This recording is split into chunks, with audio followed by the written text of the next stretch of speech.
जय श्री राम। सावधान, मृत्यु से पहले मोक्ष या मृत्यु के बाद में। भक्तों, सभी जानना चाहते हैं, लेकिन मानना कोई नहीं चाहता है। यह जानना बहुत जरूरी है कि मृत्यु के बाद में मोक्ष होगा या मृत्यु से पहले। ज़्यादातर लोग यह जानते हैं कि मृत्यु के बाद में मोक्ष होता है, मुक्ति होती है, लेकिन नहीं, ये बिल्कुल गलत है। सच यह है जो संतों ने लिखा है, संतों ने बताया है।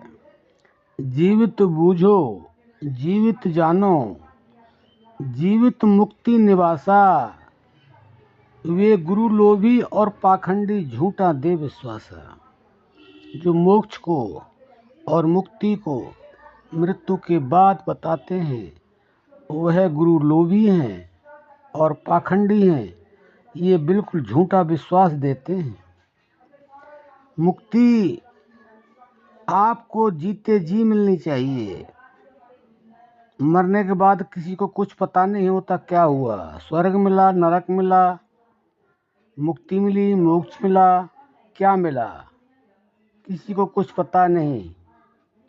ये बिल्कुल बकवास है और 100% है। लेकिन संत यह बता रहे हैं कि मुक्ति क्या होती है, मोक्ष क्या होता है। अपने विचारों को बिल्कुल समाप्त कर देना, निर्विचार हो जाना। मन के जो विचार हैं, जिस समय जिस पल जिस क्षण समाप्त हो जाएंगे, उसी समय आपकी मुक्ति है, उसी समय आपको मोक्ष है। ये संतों की वाणी है, इसमें बिल्कुल भी शक और गुंजाइश तिल मात्र भी नहीं है। देखिए, श्वासें चलती रहें और आपके मन के जो विचार हैं वह समाप्त हो जाएं, तो आप 100% समझ लें, उसी समय आपको आनंद आना शुरू हो जाएगा। और उस आनंद को ही परमानंद भी कहते हैं। उसको बताया नहीं जा सकता है, वहाँ वाणी पहुँचती नहीं है। इसलिए आप अच्छी तरह से समझ लें और गांठ बांध लें, जीते जी मुक्ति होती है, जीते जी मोक्ष होता है।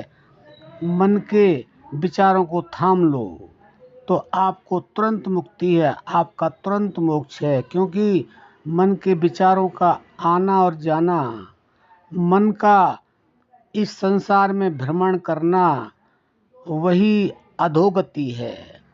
जब तक मन शांत नहीं होगा, अशांत जब तक मन रहेगा, तब तक आपको कुछ भी प्राप्त नहीं होगा।